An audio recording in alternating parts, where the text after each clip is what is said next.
এই শুনছো, উঠে পড়ো, ভোর হয়ে গেছে। গরুগুলোকে বিচুলি দিয়ে ঘর বাড়ি পরিষ্কার করে তাড়াতাড়ি রান্না করো। আমি আর একটু ঘুমিয়ে তারপর উঠবো, বুঝলে? আমার শরীরটা খুব খারাপ, সারা শরীরের বড্ড ব্যথা। এত কাজ করার তো অভ্যেস নেই। আমি একটু পরেই উঠে রান্না করে দেব, তারপর একে একে সব কাজ করে নেব। বাবাকে তো জানো, সময় মতো কাজ শেষ না হলে বাড়ি মাথায় তুলবে। আরে যাও, আমাকে আর একটু ঘুমাতে দাও না। আচ্ছা ঠিক আছে।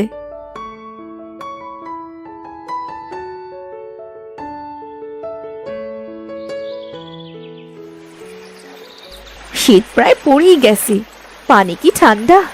ইস, আমি যদি পুকুরের পানি হতাম তাহলে কতই না ভালো হতো। আমার তো তখন এত কাজ করতে হতো না, 10 জনের কাজ আমায় একাই করতে হয়।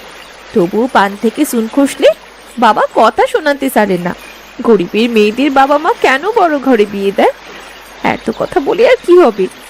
যাই, বাড়ি ফিরে যাই, নয়তো আবার রান্না করতে দেরি হয়ে যাবে।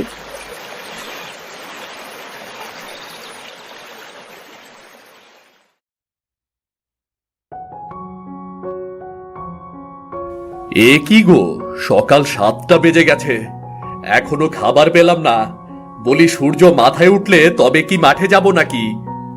না না, আমার রান্না হয়েই গেছে, তোমরা খেতে বসো, আমি এক্ষুনি খাবার নিয়ে আসছি। তাই এত খাবার কেন রান্না করছো? 3 জন মানুষ এক বেলায় এত খাবার খেতে পারে নাকি? না গো, ঘরে নতুন ধান এসেছে, সারাদিন ধান শুকাতে হবে, তারপর দুপুরের খাবার একসাথে রান্না করেছি। আর আমার বাবা এমন মাছের তরকারি খেতে খুব ভালোবাসে। যদি মাঠে যাওয়ার পথে আমার বাবাকে একটু তরকারি দিয়ে যাও, বাবা আমার বড্ড খুশি হবে। এসব তুমি কি বলছো? 2 দিন হলো তুমি এ বাড়িতে এসেছো, এখন সব বাবার বাড়িতে পাঠিয়ে আমাদের ধ্বংস করতে চাচ্ছ? শোনো, এমন কথা আর কখনো যেন আমি না শুনি। ঠিক আছে, আর বলবো না। আমাদের সংসারে প্রতিবেলায় রান্না প্রতিবেলাতেই হয়, গরম খাবার ছাড়া আমরা খেতে পারি না। দুপুরে তাড়াতাড়ি রান্না করে আমাকে মাঠে খাবার দিতে যাবে, মনে থাকে যেন।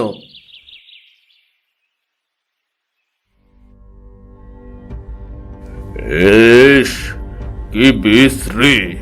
বলি, রান্নার সময় তোমার মন কোথায় থাকে? এই বিষাদ খাবার তো গরুতেও খাবে না। কেন বাবা, খাবার তো মজাই হয়েছে। কতদিন এমন মাছের তরকারি পাতে পড়েনি। তুমি স্বাদের কি বোঝো? হ্যাঁ, সারাদিন মাঠ আর গরুদের সাথে সময় কাটিয়ে তুমিও তাদের মতো হয়ে গেছো। নয়তো বাবার ওপর কথা বলার সাহস তুমি কোথায় পেলে? হ্যাঁ, আমার ভুল হয়ে গেছে আব্বা। এই বউ, তুমি মন দিয়ে কাজ করবে আর আমার খাবার নিয়ে মাঠে আসবে। আমি এখনই চললাম। যাও, আমাকে 2টো ডিম ভাজি ভেজে দাও। এসব দিয়ে একদম খেতে পারছি না আমি।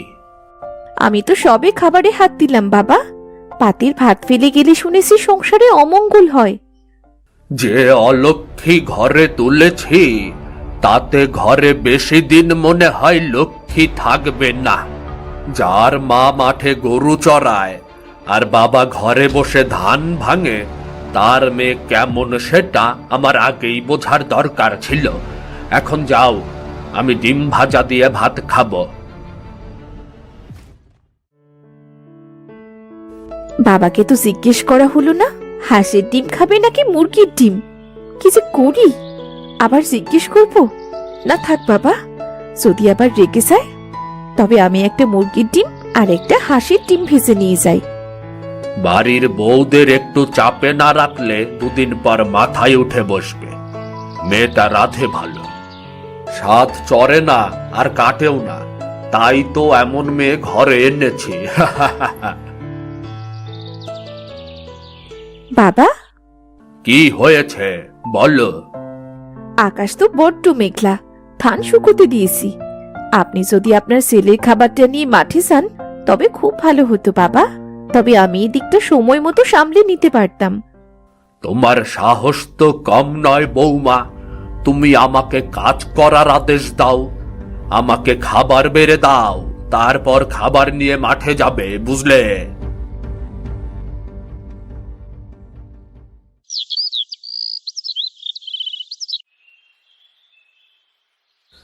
এই যে শুনছো, তোমার জন্য খাবার নিয়ে এসেছি। ওগো শুনছো? শুনে আর কি হবে, বেলা গড়িয়ে বিকেল হতে চলল, এখন এনেছো দুপুরের খাবার। নিয়ে যাও, আমি খাবার খাবো না, একবারে রাতে খাবো আমি। সব গুছিয়ে আসতে একটু দেরি হয়ে গেল গো। তোমার পছন্দের বটি চচ্চড়ি আর মুরগির ঝোল আছে, খেয়ে দেখো, ভালো লাগবে। আমাকে তাড়াতাড়ি ফিরতে হবে, খোলাতে ধানগুলো শুকোতে দিয়ে এসেছি। খিদের কষ্ট আমাকে কেন দিলে, তা কি আমি বুঝি না? তোমার বাবার জন্য খাবার না এনে তো আমি অপরাধ করেছি। যেমন বাপ তার তেমন মেয়ে। তুমি খেয়ে নাও, আমি বাড়ি যাই। আকাশের অবস্থা তো ভালো না, ধানগুলো তো ঘরে তুলতে হবে। আমার খাওয়া হবে, তারপর এই বাসনগুলো নিয়ে তুমি ঘরে যাবে। আমি পথের মধ্যে বাসন নিয়ে যেতে পারবো না।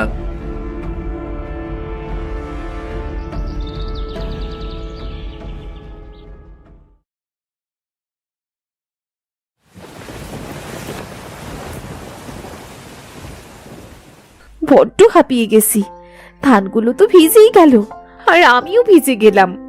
ভেজা ধান তুলে রাখলাম, কিন্তু কাল কড়া রোদে শুকাতে না পারলে যে ধানগুলো সব পচে যাবে। পচবেই তো, যে অলক্ষণে মেয়ে ঘরে এনেছি আমার সংসারের হাড়ির হাল করে ছাড়বে। দুপুরের বাসি বাসনগুলো এখনো পড়ে আছে, এটাও জানে না এটো বাসন ফেলে রাখতে নেই। ও জানবে কেমন করে, ও জানবে কেমন করে? ওদের ঘরে তো কলা পাতায় খাবার খায়, বাসন ধোয়ার বালাই নাই, জোটেও সব আমার কপালে। আমি বাসনগুলো ধুয়ে এক্ষুনি নিয়ে আসছি। সে যাও, তবে দেখো কাজ ফেলে পুকুর পাড়ে গল্প করতে বসো না।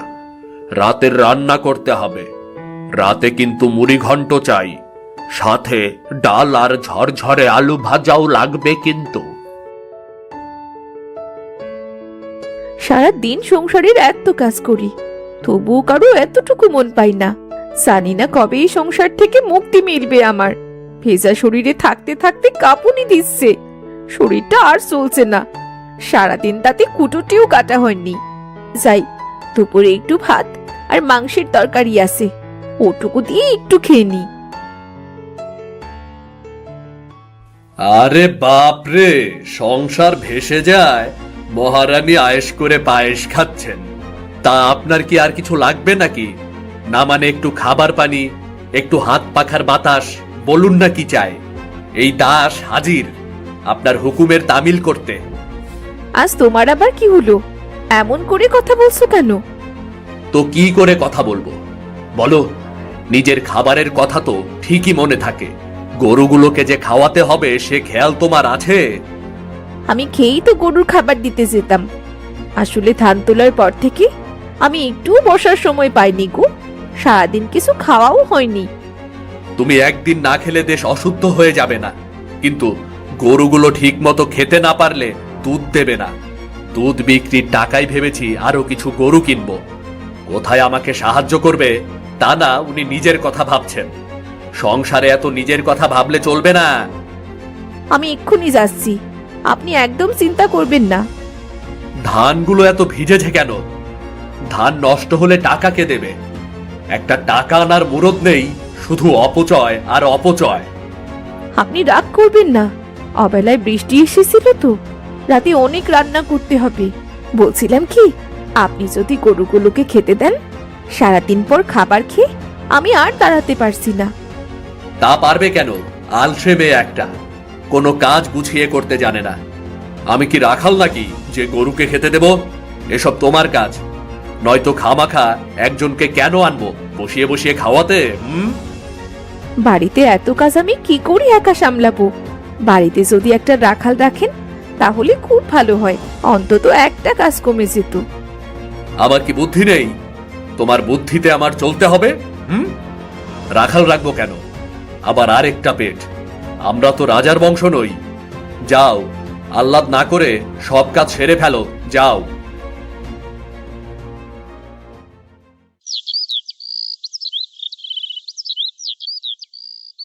যাক বাবা, আজকের মতো একটু বিশ্রাম পাওয়া গেল।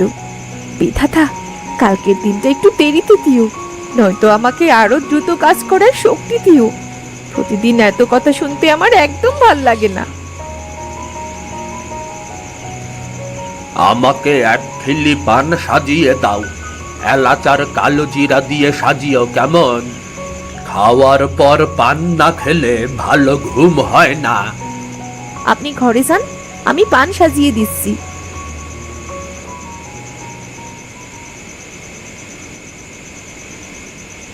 বিছানায় বসে কে পান সাজায়? তোমার কি কোনো কালেই বুদ্ধি হবে না নাকি? বাবা পান চাইলেন, তুমি যাও না, বাবাকে পানটা দিয়ে এসো। আমার বৃষ্টির পানি মাথায় পড়েছে বলে মাথাটা তুলতে কষ্ট হচ্ছে। বাবা কি পানটা আমার কাছ থেকে চেয়েছেন? এই 1 মাস হলো তুমি এ বাড়িতে এসেছো, তাতেই বাবাকে অবহেলা করছো। যাও, বাবাকে পান দিয়ে আসো। আর হ্যাঁ, ঘরে খাবার জন্য পানি নিয়ে এসো। কিন্তু ঘরের পানিও তো তুমি খাও না, প্রতিদিন বাসি পানি ফেলে দিতে হয়। তর্ক করো না। রাতে আমার পানির পিপাসা পেলে আমি কি পানির জন্য পুকুরে যাব নাকি? যাও যাও, কথায় কথা বাড়ে। সারাদিন অনেক ধকল গেছে, আমার বড্ড ঘুম পাচ্ছে। আমি ঘুমালাম।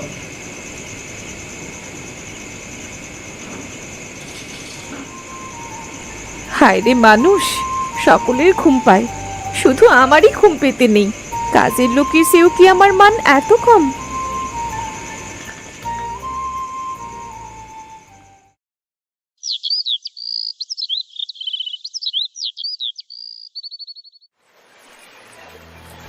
কি রে অনু, কেমন আছিস বুবু? ও বুড়ি দিদা, তা তুমি কেমন আছো? কখন এলে? বসো না। বললি না তো কেমন আছিস? সোনার প্রতিমা মলিন হয়েছে, মুখে আর কি দরকার বলার? এত দেখে তোর বাবা কেন যে এ বাড়িতে বিয়ে দিল? বাপ ছেলে একটাও মানুষ নয়, শুধু টাকা চেনে এরা, মানুষের কোনো মূল্য নেই। বাবা আমার কেমন আছে গো দিদা? বাবাকে দেখতে বড্ড ইচ্ছে করে। তুই কিছু জানিস না? কি ব্যাপারে গো? তোর বাবা এসেছিল তোকে দেখতে, তোর শ্বশুর তাকে দূর দূর করে দাঁড়িয়ে দিয়েছে। মনের দুঃখে তোর বাবা দূর গ্রামে কাজে গেছে, কবে ফিরবে তা কেউ জানে না। তাই বলে বাবা আমায় না বলে চলে গেল? বাবা চেয়েছিল আমি দুবেলা মাছ ভাত আর মোটা কাপড় পরে থাকি, বাবা তো তা না দেখেই চলে গেল। আমি কত সুখে আছি তা একবারও দেখলো না। মন খারাপ করিস না, যে সয় সেই রয়। আমি যাই রে, এই পথে এলে তোকে আবার দেখে যাব। এমনই কপাল আমার, তোমার মতো অসহায়কে যে দুটো খাবার দেব সেই ক্ষমতাও আমার নেই। তুমি বসো, আমি কটা চাল এনে দিচ্ছি তোমায়, তুমি ফুটিয়ে খেও। না রে, তোর কিপ্টে শ্বশুর জানতে পারলে তোরই বিপদ হবে। বাহ বৌমা, যে বাড়িতে খাচ্ছ থাকছ, পরের কাছে আবার সেটারই বদনাম করছ। বাহ! না না বাবা, আমি কিচ্ছু বলিনি।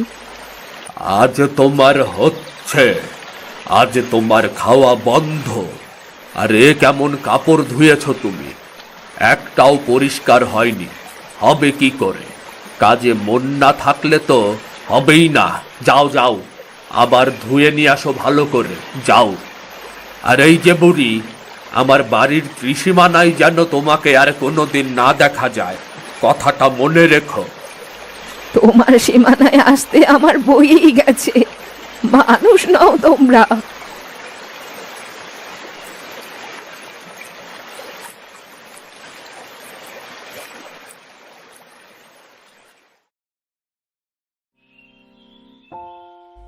এখানে এটা কিসের গাছ?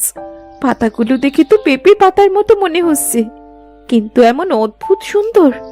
পথে কে ফেলে গেল? কাউকেই তো দেখতে পাচ্ছি না। আমি বরং এটাকে আমার বাড়িতে নিয়ে যাই, এটা সব সময় চোখের সামনে থাকবে, রান্নাঘরের সামনে লাগিয়ে রাখবো। সব দুঃখের কথা বলার মতো সই হলো।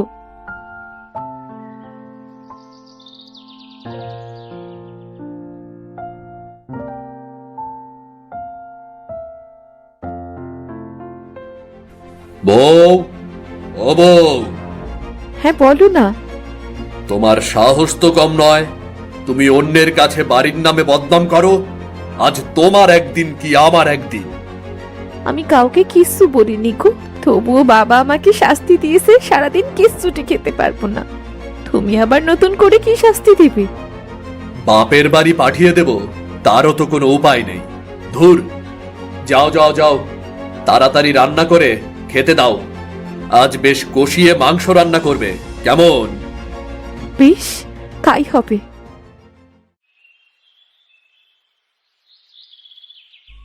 এক রাতে পেঁপেটা এত বড় হয়ে গেল, হবে না কেন? আমি না খেয়ে থাকলে তো পেঁপে গাছের নিচে পানি দিতে কখনো ভুলিনি। সারাদিন গাছের সাথে এত কিসের কথা? কোনো কাজ নেই তোমার? এতদিন হলো এ বাড়িতে আছো, তবুও বাড়ির হালচাল কেমন তা শিখলে না। আপনার কিছু লাগবে বাবা? এই কাপড়টা ধুয়ে নিয়ে শুকাতে দাও। কাল আমি পাশের গ্রামে যাব। দেখো, কাপড় যেন নতুনের মতো চকচক করে। এটা আমার শ্বশুরের দেওয়া একমাত্র উপহার। ঠিক আছে। পেঁপেটা তো বেশ, এটাকে একদিন রান্না করো। মুরগির মাংস দিয়ে পেঁপে রান্না করলে আহ! বাবা, গাছটা তো আমি লাগিয়েছি, কখনো জানতে চেয়েছেন আমি আসলে পেঁপেটা কি করতে চাই? কি আর করতে চাইবে? তোমার ওই হাবাতে বাবাকে দিতে চাইবে, তাই না? তাকে আর কোথায় পাবে? সে তো দূর গ্রামে গেছে দুঃখ দূর করতে। শোনো বৌমা, আমরা রোজগার করি, তাই সংসার আমাদের কথাই শেষ কথা, বুঝলে? যদি কোনোদিন আমাদের অর্থ সম্পদ এনে দিতে পারো, সেদিন তুমি যা বলবে আমরা তাই করব, বুঝলে?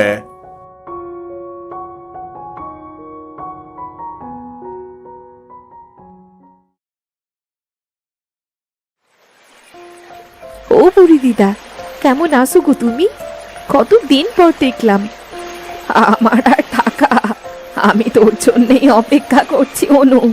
তোর বাবা ফিরে এসেছে, বড্ড শরীর খারাপ তার, তাকে সেবা করার তো কেউ নেই। তুই একটিবার চল, কটা দিন দেখাশোনা করবি, আর যদি পারিস বৈদ্যি ডেকে সেবা করাস। তুই ছাড়া তোর বাবার আর কে আছে বল? সব আমার আছে বুড়ি দিদা, কিন্তু কিছুই সে আমার নয়। তবু চেষ্টা করে দেখি, সতী যেতে দেয়। আমি এখন যাই রে অনু, তোর শ্বশুর বাড়ির লোকেরা দেখলে আবার দুটো কথা শোনাবে। ভালো থাকিস।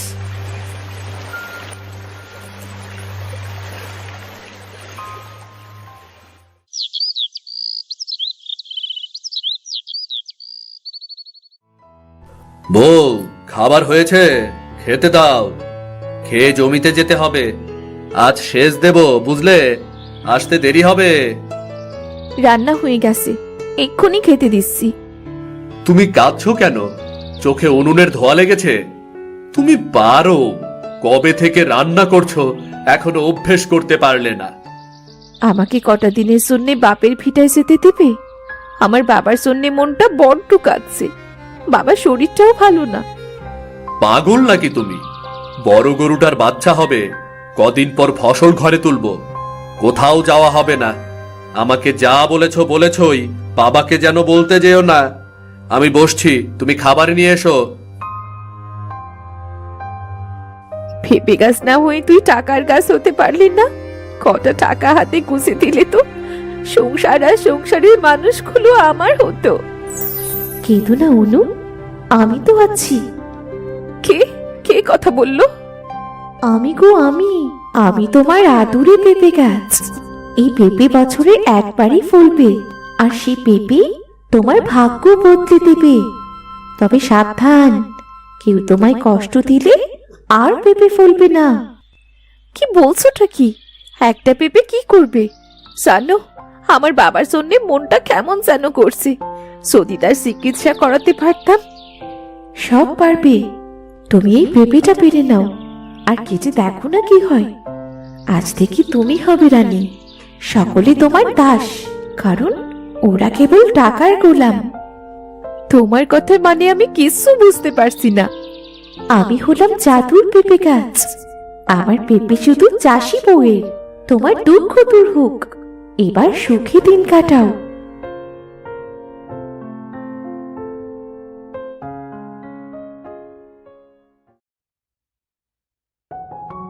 বাবা, আপনি যে সকালে বললেন আমি সংসারে টাকা দিতে পারলে এই সংসার আমার কথাই চলবে।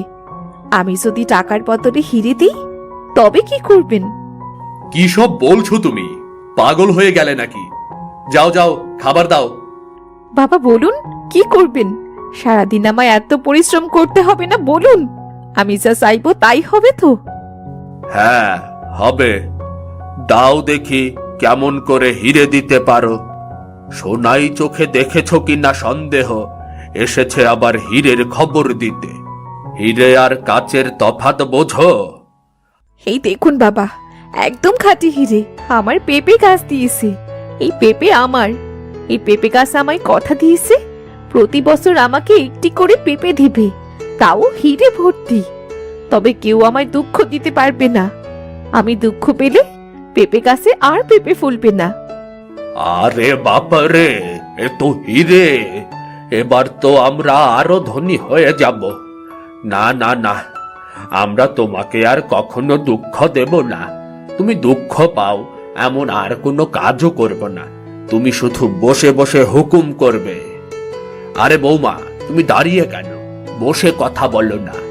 এই বোকা ছেলে, বাতাস কর আমার বৌমাকে। তুমি বসো না বউ, বলো বলো, তোমার কি চাই? আমার বাবা অসুস্থ।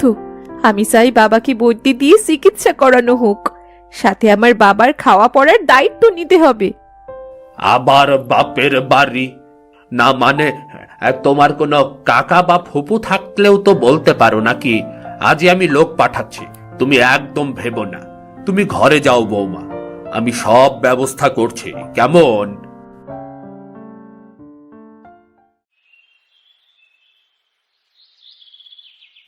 অনু, তুমি এসেছো পরিদিতা?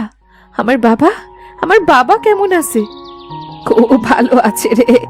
আহা, কপাল করে তোর বাবা তোর মতো পেয়ে পেয়েছে। সুখে থাক তুই। ও, আপনি আপনি তো অনুর বাবার গ্রামের লোক। খেয়ে যাবেন, কেমন? বাহ, খুব ভালো। তা দাও, একটা পথ পেলাম। আজ নিশ্চয়ই খেয়ে যাব। ভাগ্যিস চাষি বউ গাছটি পেয়েছিল। চাষি বউয়ের পেঁপে তার ভাগ্য ফেরালো। আরে বাহ, আমার পেঁপে গাছে নতুন পেঁপে ধরেছে। তোমাকে ধন্যবাদ পেঁপে গাছ। নিধারামপুর গ্রামে রমেশ আর রামু নামে দুই ভাই থাকত। তাদের দুজনেরই ভাতের হোটেল ছিল। তারা দুজনেই অনেক সৎ এবং ভালো মানুষ। একদিন রমেশকে তার ছোট ভাই রামু বলতে লাগলো, হ্যাঁ, আমাদের ভাতের হোটেল কেমন চলছে বলো তো দেখি। কি আর বলবো বল, একা হাতে তো আর পেরে উঠছি না রে। আর খদ্দেরও তেমন একটা আসে না। আসলে সামনে সোহাগ ভাইয়ের ভাতের হোটেল হওয়াতে তার সাথে টক্কর দিতে পারছি না। তোমাকে টক্কর দিতে কে বলেছে শুনি? তুমি কেন টক্কর দেবে তার সাথে? তুমি তোমার ভাতের হোটেল তোমার মতো ব্যবসা করবে, তোমার খদ্দেরকে তুমি খুশি করবে। কারো সাথে টক্কর দেওয়া লাগবে না, কোনো প্রয়োজন নেই তাতে। আরে আমার ভাতের হোটেলে কি বা পাওয়া যায় বল? শুধু মাছ, মাংস, ডিম, সবজি, ভাত। এগুলো দিয়ে কি আর ব্যবসা করা যায় বল? আচ্ছা, সোহাগদার ভাতের হোটেলে কি কি তরকারি রাখে সে? অনেক রকমের তরকারি পাওয়া যায় তার দোকানে। মাছ, মাংস, ডিম, শীতের সবজি তো বটেই, তার সাথে মাঝে মাঝে অনেক কিছুই হয়। এই কারণে আমার তুলনায় সোহাগদার ভাতের হোটেলের খরিদ্দার অনেক বেশি হয়, বুঝলি? তাহলে তুমি এমন কিছু একটা করো যাতে সুমনদার ভাতের হোটেলে সেটা পাওয়া না যায়। কিন্তু কোন খাবারটা করলে খদ্দের আমার দোকানে আসবে সেটাই তো বুঝছি না রে আমি। আচ্ছা শোনো না, আমাদের গ্রামের কোনো ভাতের হোটেলে তো কুমড়ার বড়ির তরকারি পাওয়া যায় না। আমরা যদি কুমড়ার বড়ির তরকারি বিক্রি করি তাহলে কেমন হবে বলো তো? তা কথাটা মন্দ বলিসনি। আমাদের গ্রামে এখনো পর্যন্ত তো কুমড়ার বড়ির তরকারির হোটেল নেই রে, আর কেউ করেও নি।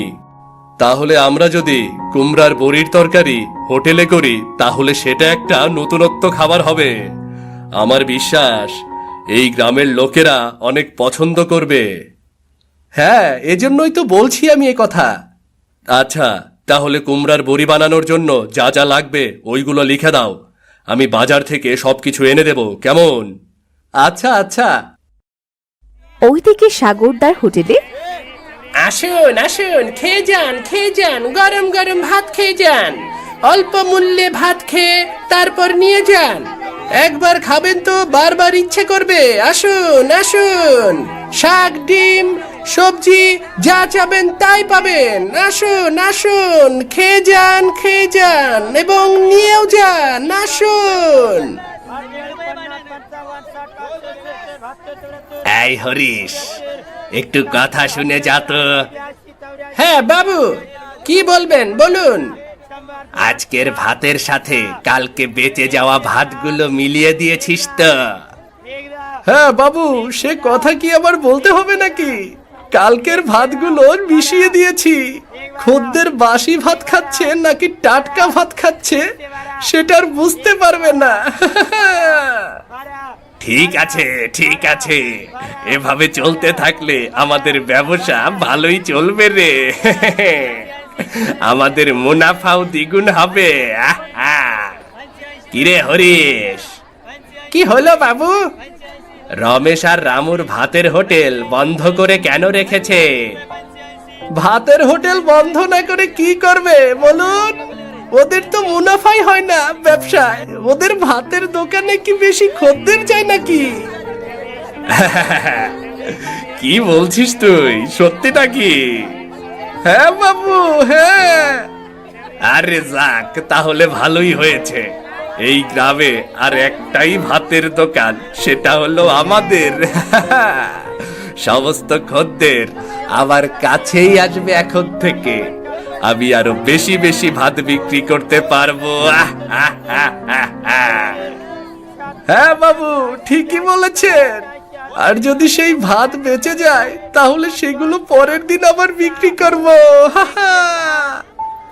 খদ্দেররা ভাত না খেয়েও যেতেও পারবে না, কারণ তাদের কাছে দ্বিতীয় কোনো বিকল্প নেই। হ্যাঁ বাবু, আপনি যা বলেছেন। এবার আমি যাই বাবু, খদ্দেরের কিছু লাগবে নাকি দেখি।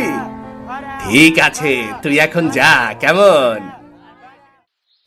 ওইদিকে জমিদারের কাছে সাগর বলতে লাগলো, তা জমিদার বাবু, কালকে রাতের বৃষ্টিতে আমার কিছু হোটেলের খাবার খেতে ইচ্ছে করছে, সুস্বাদু খাবার। ও আচ্ছা, তা বলে ফেলো দেখি, কি ইচ্ছে করছিল তোমার, আমি একটু শুনি। প্রায় প্রতিদিন একই তরকারি খেয়ে বিরক্ত লাগছে, এজন্য একটু ভিন্ন তরকারি খেতে ইচ্ছে করছে। তাহলে তো ভাতের হোটেলে গিয়েই দেখতে পারিস ভিন্ন রকমের তরকারি পাস কিনা। ওগুলো খেয়ে আসতে পারিস তো নাকি? না মানে বাবু, আমি আপনাকে ছাড়া কিভাবে খেতে যাই বলুন? একা যাওয়ার কোনো মানেই হয় না বাবু। হ্যাঁ তা তো বটেই, আর তরকারির টাকাটা ওটা যে আমাকেও দিতে হয়। তোমার সাথে যেতে তো ভালো লাগবেই। মানে বাবু, ওই আর কি। ঠিক আছে বুঝেছি। তোর যখন ইচ্ছে করছে চল না একদিন, আজ না হলে কালকে আমরা সোহাগের ভাতের হোটেলে গিয়ে খেয়ে আসবো। বলি কেন ভাতের হোটেলে গিয়ে ভাত খাবে কেন? বাড়িতেই তো ভাত বানানো হয়, ওগুলো খেয়েই দেখো না। আমার হাতের রান্না কি এতই খারাপ? আরে শুনবে তো গিন্নি, কি হয়েছে? এই সাগরের নাকি হোটেলের ভাত খেতে ইচ্ছে করছে, আর সেজন্যই তুমি আমাকে শুধু শুধু ভুল বুঝছো। ও আচ্ছা, তাই বলো। তো সাগর, তুমি শুধু একাই যাবে না আমাকেও নিয়ে যাবে? আরে গিন্নিমা, আমি বাবুকে বলেছি আপনাকে নিয়ে যেতে, কিন্তু বাবু বলল আপনাকে নেবে না। আপনি নাকি এটা ওটা বায়না করবেন, তাই নেবে না। আরে রে রে রে রে, কিরে সাগর, তুই দল বদল করে ফেললি? কি বদমাশ রে বাবা, আমাকে শুধু শুধু ফাঁসাচ্ছিস। ওগো গিন্নি, তুমি বিশ্বাস করো, এমন কথা আমি কখনো বলিনি। আমার এসব কথা বলে কি লাভ বলো তো? তার মানে তোমাদের সাথে আমাকে নিয়ে যাচ্ছ, তাই না? একদম ঠিক ধরেছেন গিন্নিমা, আপনি কোনো চিন্তা করবেন না। ওইদিকে রমেশকে রামু বলল, আমি ভাবছি আমিও তোমার সাথে তোমার ভাতের হোটেলে সাহায্য করব। হ্যাঁ, সেটা হলে তো ভালোই হয়। দুজনে মিলে সারাদিন ভাতের হোটেলে ব্যবসা করব। তুই কুমড়ার বড়ি রান্না করে দিবি আর আমি খদ্দের সামলাবো, কেমন? কুমড়োর বড়ি রান্নার জন্য যেগুলো লাগবে লিখে দিয়েছিলাম, সেগুলো বাজার থেকে ঠিক মতো এনেছো তো? হ্যাঁ, একদম। সেটা নিয়ে তুই কোনো চিন্তা করিস না, যা বলেছিলি আমি তাই এনেছি। তা দোকানদারকে সব টাকা দিয়ে এসেছো নাকি কিছু বাকি আছে? টাকা কিছু দিয়েছি আর বলেছি বাকি টাকা পরে দেব। ও কোনো সমস্যা করবে না তো পরে? না না না, দোকানদার আমাকে চেনে। ও আচ্ছা, তোমার হোটেলে পরিষ্কার করার জিনিস আছে তো? ও আমি তোর বলবার আগেই পরিষ্কার করে এসেছি। বেশ, তাহলে ভালোই হলো। আমরা তাহলে কালই আমাদের দুই ভাইয়ের ভাতের হোটেল খুলে ফেলি, কেমন? বাহ, তুই তো দেখছি আমাদের হোটেলের নামও ঠিক করে ফেলেছিস। দুই ভাইয়ের হোটেল, বাহ, অনেক সুন্দর নাম তো। শুধু তরকারি সুন্দর হলে হবে না তো, হোটেলের নামও সুন্দর হতে হবে। তোর মাথায় এত বুদ্ধি আমি ভাবতে পারিনি। আমি ভাবছি তোকে এতদিন সহকারী কেন করিনি। ছোট ভাইয়ের কথা শুনে এতদিন উন্নতি করতে, এজন্য এতদিন আমার কথা শোনোনি। না রে, এটা আমার খুব বড় ভুল হয়েছে রে। পরের দিন সকালে আসুন আসুন, খেয়ে যান, গরম গরম কুমড়া বড়ির তরকারি খেয়ে যান, ভাত দিয়ে খেয়ে যান। একদম অল্প মূল্যের দারুণ স্বাদের কুমড়া বড়ির তরকারি, না খেলে কিন্তু পস্তাবেন। আমাদের গ্রামের একমাত্র দোকান। আসেন আসেন, খেয়ে যান খেয়ে যান, তাড়াতাড়ি খেয়ে যান, গরম গরম। বলো কি গো রমেশ দা? আরে রমেশ দা, তুমি তাইলে এই গ্রামে ভাতের হোটেল খুলে দিলা নাকি? হ্যাঁ দাদা, আপনি আসুন, একবার খেয়ে দেখুন কুমড়া বড়ির তরকারি কেমন খেতে। সে তো আসতে হইবই বটে, নাই সে কি কোনো উপায় আছে নাকি? আমাদের তো অনেক দিনের শখ, আমাদের গ্রামে একটা কুমড়া বড়ির তরকারির হোটেল হইব। আজকে যখন হাতের কাছে পাইছি তখন অবশ্যই আসমু। হ্যাঁ দাদা, আমি আশা করছি কুমড়া বড়ির তরকারি দিয়ে ভাত খেলে আপনারাও খুশি হবেন। তা রমেশ দাদা, এর দাম তুমি কত করে রাখতাছো? বেশি না দাদা, মাত্র 50 টাকা। আরে বাবা বাবা, আমার জন্য এক প্লেট দাও, খাইয়া দেখি কেমন হইছে। আপনি আসুন, ভেতরে বসুন, আমি দিচ্ছি। বাহ বাহ বাহ, কি মজা! এই কুমড়া বড়ির তরকারি কে রান্না করছে, তুমি নাকি দাদা? রান্না করেছে আমার একমাত্র ছোট ভাই, মানে আমাগো রামু। ওরে বাবা রে, ওর হাতে তো একদম জাদু আছে, সেটা তো জানতামই না এত সুন্দর কইরা রান্না করে। হ্যাঁ হ্যাঁ, রামু আমার বরাবরই খুব সুন্দর রান্না করতে পারে, রান্না বান্নার দিক থেকে অনেক পটুও।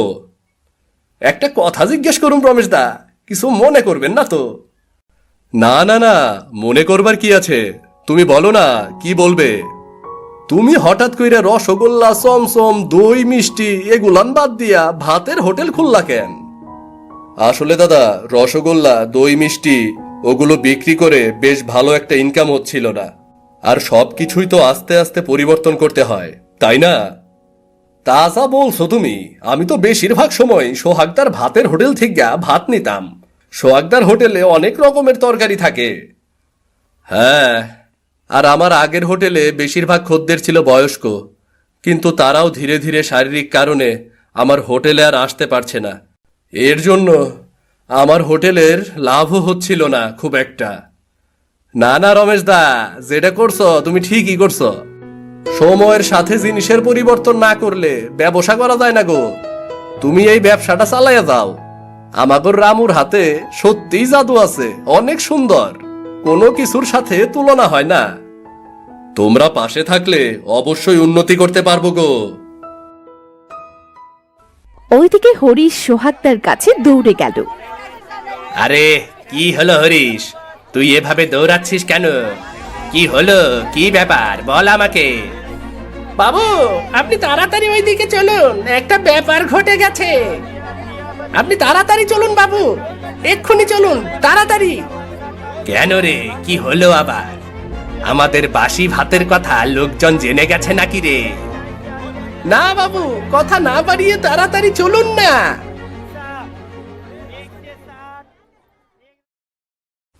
ওই দেখুন বাবু। এ কি রে, তুই আমাকে কি দেখাচ্ছিস রে? এজন্যই তো আপনাকে ডেকে আনলাম বাবু। ভাতের হোটেল? এই হোটেল আবার কে খুললো রে? বাবু, আমাদের রমেশ দা আর ওর ভাই রামু মিলে এই হোটেলটা আজকে খুলেছে। একবার দেখুন না কত লোকজন ভিড় করছে। আরে এ তো তাজ্জব ব্যাপার, এরকম কাজ করবে আমি তো ভাবতেই পারিনি রে।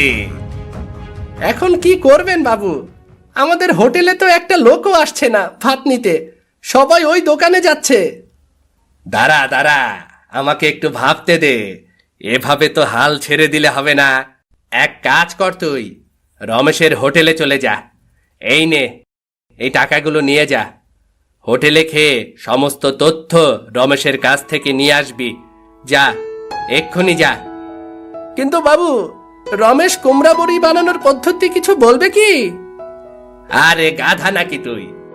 এখনকার দিনে ওই সব পুরাতন হয়ে গেছে।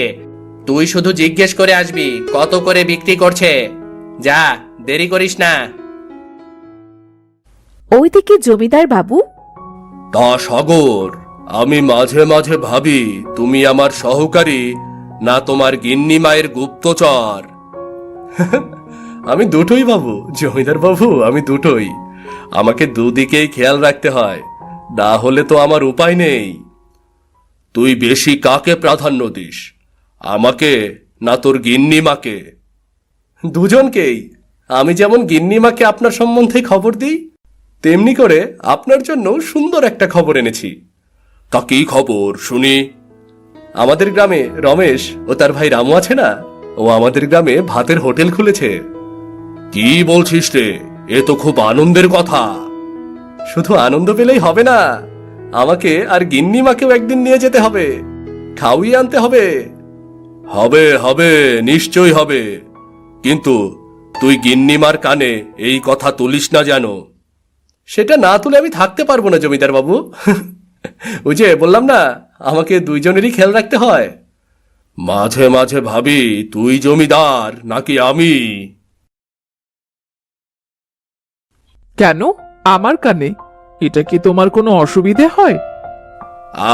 বাবা, আরে না না না, না না গিন্নি না, আমি তো সেটা বলিনি। তুমি যখন শুনে ফেলেছো, আর তাহলে কি আর করার। কি বলবে, আসলে তো তোমাকে একটা চমক দেওয়ার ছিল, বুঝলে? অত চমক দিতে হবে না। চমক দেওয়ার নাম করে আমায় না নিয়ে তোমরা পালিয়ে যাবে, তাই তো? না গিন্নি, সেটা কি আর হতে পারে বলো? তাহলে আজকেই আমরা খেতে যাব, আমি আর কোনো কথা শুনবো না। বেশ বেশ, তাই হবে গিন্নি, তাই হবে। ওইদিকে হরিশ রমেশের দোকানে গেল। আরে রমেশ, তুমি নতুন ভাতের হোটেল দিয়েছ, আমি ভাবতেই পারছি না। ভাববার কি আছে হরিশ, তোমার হোটেলের সামনে তো আমি হোটেল দিয়েছি, তুমি তো দেখতেই পাচ্ছ, তাই না? দেখে আর কি হবে দাদা, তরকারির গন্ধে যে আমি আমার হোটেলেই থাকতে পারলাম না, এজন্যই আমি চলে আসলাম। তাই নাকি? তাহলে এসে বসে পড়ো। হ্যাঁ, তা কত করে? তুই আগে খা, তারপর দাম দিস, না হলে তুই দাম জিজ্ঞেস করে এখান থেকে পালিয়ে যাবি, আমি জানি। হরিশ হোটেলের ভেতর গিয়ে বসলো। কিছুক্ষণ পরই রমেশ তাকে খেতে দিল। ও কি স্বাদ! এ স্বাদের কোনো জবাব হবে না, সত্যি দাদা। তোমার তরকারিটা খুব সুন্দর করেছে গো, একদম মন থেকে বলছি। তরকারিটা আমি রান্না করিনি, ওটা রামু রান্না করেছে। ভালো হয়েছে সেটা জানাচ্ছি। একদম দাদা, এই তরকারি লোকে অনেক পছন্দ করবে গো। কিন্তু দাদা, তোমার কাছে একটা অনুরোধ করব আমি। হ্যাঁ বল না। বলছি কি, তোমার কাছে কি কোনো কাজ হবে? তাহলে আমি কাজে ঢুকে পড়তাম। কি? তুই তুই যদি আমার কাজে ঢুকিস, তাহলে তো তোর দাদা খেপে যাবে রে। সোহাগদার হোটেল বেশি দিন থাকবে না, তুমি আমার কথাটা মিলিয়ে নিও। কেন রে, হঠাৎ এমন কথা কেন বলছিস? কেন কেন বল বল বল। তুমি দেখে নিও, আমি গেলাম গো দাদা, অনেক দেরি হয়ে গেছে। হরিশ সোহাগদের হোটেলে গেল। আর কিছুক্ষণ পর এক বৃদ্ধ লোক বলে উঠল, এসব আমাদের কি দেওয়া হয়েছে? সব ভাত দিয়ে যে গন্ধ ছড়াচ্ছে। হ্যাঁ, আপনি কি বলছেন? আজকে তাজা ভাতে গন্ধ ছড়াচ্ছে মানে? আমার কথা বিশ্বাস না হলে তুমি খেয়ে দেখো বাপু। এই নাও, খাও তুমি। উনি ঠিকই বলেছেন বাবু, কালকের বাসি ভাতগুলো তুমি ওদেরকে খাওয়াচ্ছ। সে কারণেই আমি বলছি, সেদিন ভাতগুলো কেমন খেতে একটু গন্ধ গন্ধ লাগছিল। আমি ভাবলাম আমার জন্যই মনে হয়, আমার রুচি নেই দেখে মনে হয় এমন হচ্ছে। কিন্তু আজ তো দেখছি আমার সন্দেহটাই ঠিক আছে। সত্যি কথা বলি দাদু, সোহাগদা ভালো মনের মানুষ নয়। সোহাগদা শুধু নিজের ব্যবসাটাই বোঝে, কিভাবে মুনাফা হবে সেটাই বোঝে, আর কিচ্ছু বোঝে না। তুই চুপ কর হরিশ, তোর বড্ড বার বেড়েছে তাই না? তোকে আমার হোটেল থেকে বের করে দেব কিন্তু। আমি আর তোমার হোটেলে কাজ করব না। আমি এই মুহূর্তে তোমার হোটেল থেকে বেরিয়ে যাচ্ছি। তুমি কি বের করবে আমাকে? ছি ছি সোহাগ, আমরা তোমার হোটেলের বহু পুরনো খদ্দের, আর তুমি আমাদের সাথে এমন করতে পারলে? বলো। আসলে ভুল করে চলে গেছে। ভুল করে আসেনি, তুমি ইচ্ছে করেই করেছ। আমি তোমার হোটেলে আজকের পর থেকে আর আসবো না। আপনি যাবেন না, দয়া করে যাবেন না, তাহলে আমার ব্যবসাটা বন্ধ হয়ে যাবে। যাবেন না। না না না, ওই ছোট ছেলেটাকে হোটেল থেকে বের করে দিলে তুমি তোমার হোটেলে এক মুহূর্তও নয়। বৃদ্ধ লোকটি চলে গেল। এবার বিকেলের দিকে জমিদার বাবুরা রমেশের হোটেলে এলো। আরে কি সৌভাগ্য আমার! জমিদার বাবু আর গিন্নিমা আমার হোটেল এসেছে। বাহ, কি সৌভাগ্য আমার! হ্যাঁ গো রমেশ, আমাদের এই সাগর জেদ করলো তুমি নাকি নতুন ভাতের হোটেল খুলেছ। সেখানে আমরা বিকেলে নাস্তা করতে যাব, সেই কারণে এলাম রমেশ। আর ভাত হবে তো? হ্যাঁ হ্যাঁ, অবশ্যই হবে। আমি অনেক খুশি হয়েছি আপনারা এসেছেন। আপনারা এসে ভিতরে বসুন। জমিদার বাবুরা ভেতরে এসে বসলো। কিছুক্ষণ পর খেতে দিল। বাহ বাহ, আরে বাহ, তরকারির সেই স্বাদ! এত সুন্দর তরকারি আমি আগে কখনো খাইনি। হ্যাঁ, যা বলেছেন জমিদার বাবু, সত্যি অনেক সুন্দর। তাই এত সুন্দর খাবার কে রান্না করেছে? আমার রামু গো, আমার রামু এই রান্না করেছে। আপনাদের সকলের পছন্দ হয়েছে শুনে অনেক খুশি হয়েছি। না রমেশ, সত্যি আমারও একটু সন্দেহ ছিল যে গ্রামের ভাতের হোটেল আবার কেমন হবে, কিন্তু এখন দেখছি আজ যদি না এতাম তাহলে খুব ভুল করতাম। তাহলে আপনাদের আরেকটু দেই? না না না, গেলাম তাহলে আমরা।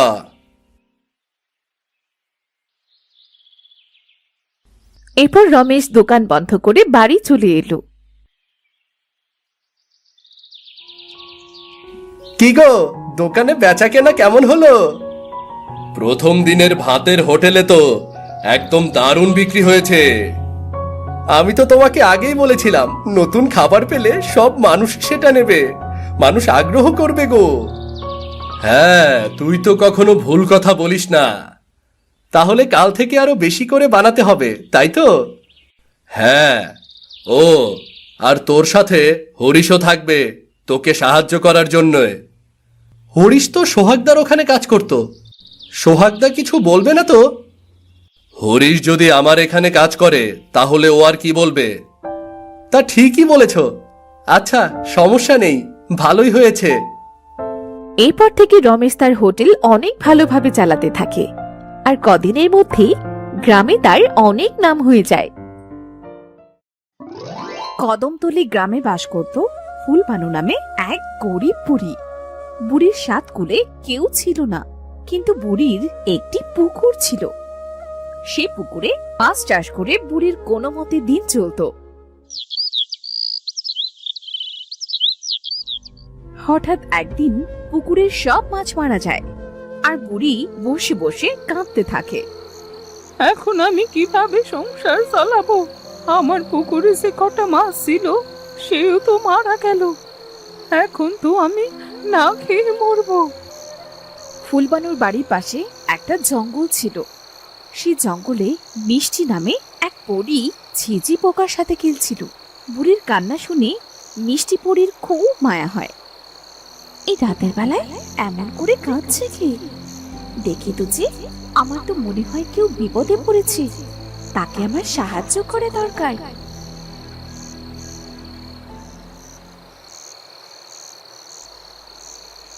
তুমি কাঁদছো কেন? আমার কেউ নেই। এই একটা পুকুর ছিল, তাতে কিছু মাছ চাষ করে সংসার চালাতাম, তাও সব মাছ মারা গেছে। তুমি কেঁদো না বুড়িমা, আমি তোমাকে একটা উপহার দিয়েছি, তাতেই তোমার ভাগ্য বদলাবে।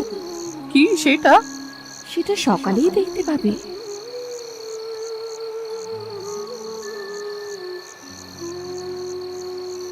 এরপর পরী বুড়ির পুকুরে এক জাদুকরি মুদ্রার গাছ হওয়ার জন্য মুদ্রা ফেলে।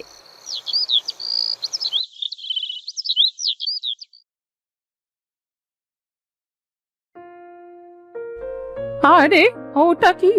পুকুরের মাঝখানে একটা গাছ দেখা যাচ্ছে, তাতে তো মনে হচ্ছে আবার কিসের যেন একটা ফলও আছে। দেখি তো পানিতে নেমে ব্যাপারটা কি।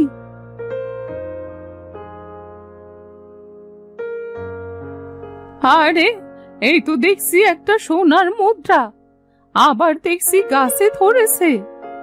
যাই হোক, এটা নিয়ে আমি বাজারে বিক্রি করে আসি।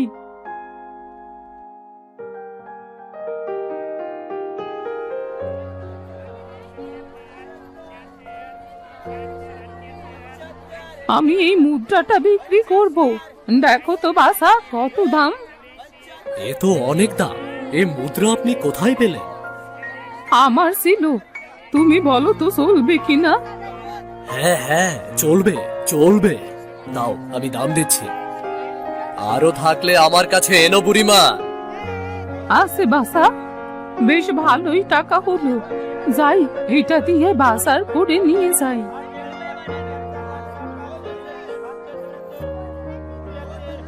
বুড়ি মুদ্রা বেচে চাল ডাল কিনে নিয়ে আসে।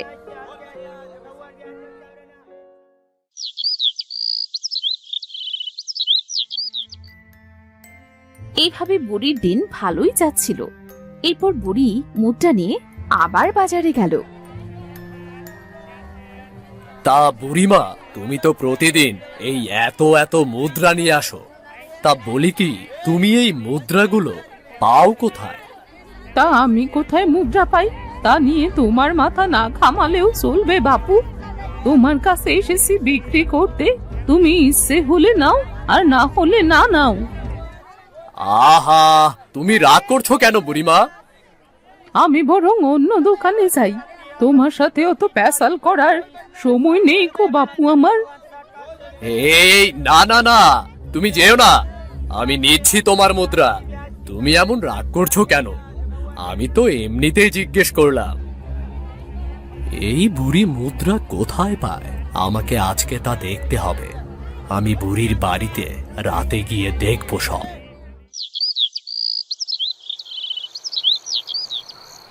গোবিন্দ রাতের বেলায় বুড়ির ঘরের পাশে এসে লুকিয়ে থেকে দেখতে পায় বুড়ি পুকুরের মুদ্রা গাছ থেকে মুদ্রা তুলছে। তাই দেখে গোবিন্দ মনে মনে বলে, তাহলে এই ব্যাপার, বুড়ি পুকুরে মুদ্রা চাষ করেছে। কিন্তু কিভাবে পুকুরে ওই মুদ্রা চাষ করা সম্ভব হয়েছে? এভাবে তো মুদ্রা ধরার কথা না। গোবিন্দ সেখান থেকে তার বাড়ি চলে যায় আর ফোন দিয়ে আটতে থাকে কিভাবে সে ওই মুদ্রা চাষ করতে পারবে। গোবিন্দ, নাও বাবা, মুদ্রাগুলো নিয়ে আমায় তাড়াতাড়ি টাকা দাও, আমি বাজার করে বাড়িতে যাব। তা না হলে আবার অনেক রাত হয়ে যাবে বাড়ি ফিরতে। আচ্ছা, দিচ্ছি বুড়িমা, এই নাও তোমার টাকা। তুমি যাও, তাড়াতাড়ি বাড়ি ফিরে যাও। আচ্ছা ঠিক আছে, তাহলে এখন আমি যাই।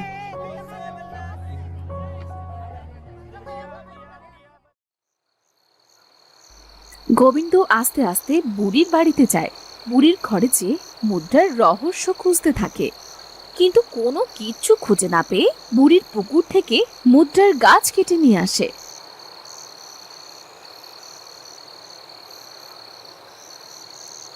আর তার পুকুরে রোপণ করে দেয়।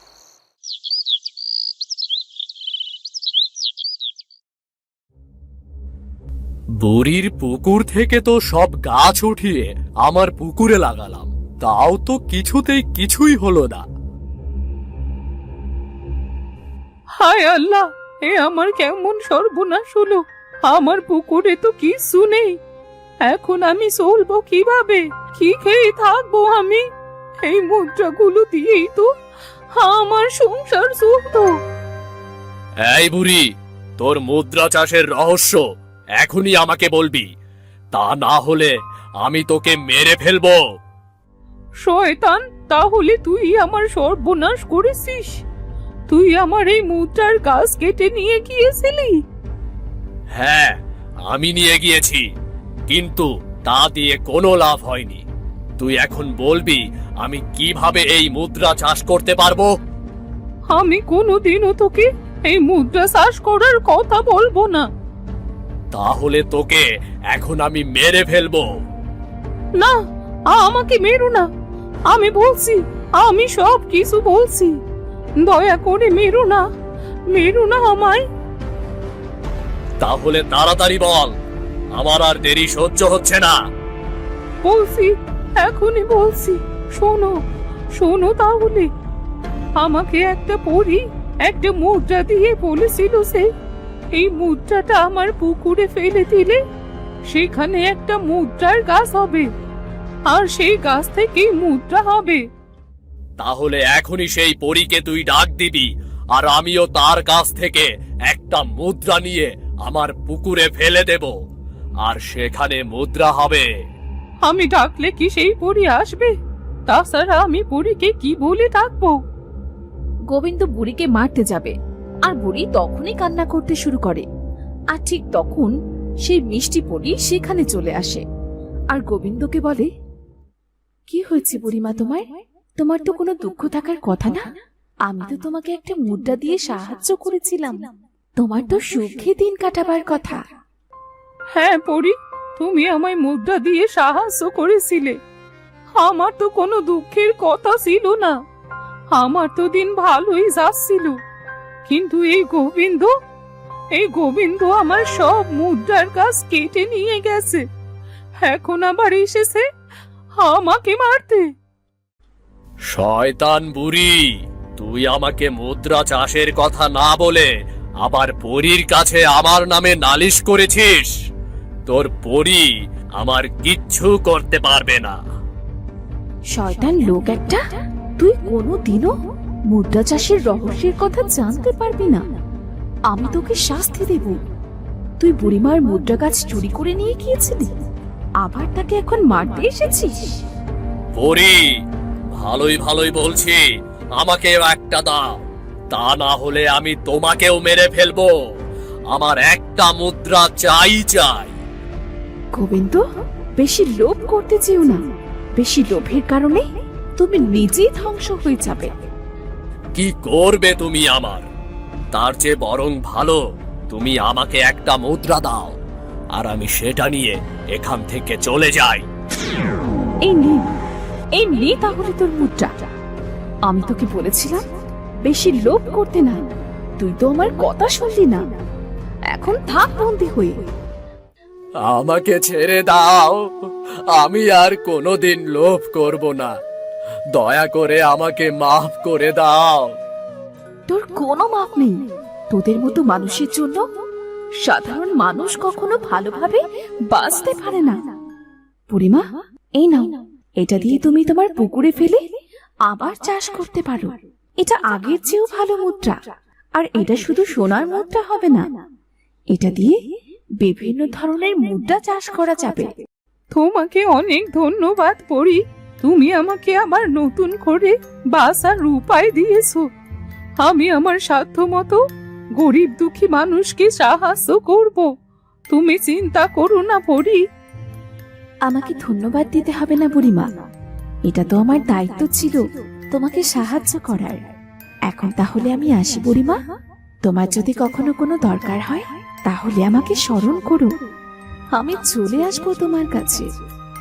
আচ্ছা পরি, সুখে দেখো।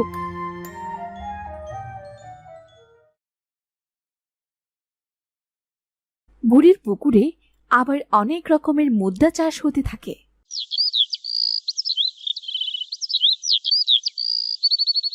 এরপর থেকে বুড়ির আর কোনো কষ্ট থাকে না। গ্রামের গরিব দুঃখীদের টাকা দিয়ে মুদ্রা দিয়ে বুড়ি তাদের সাহায্য করতে থাকে।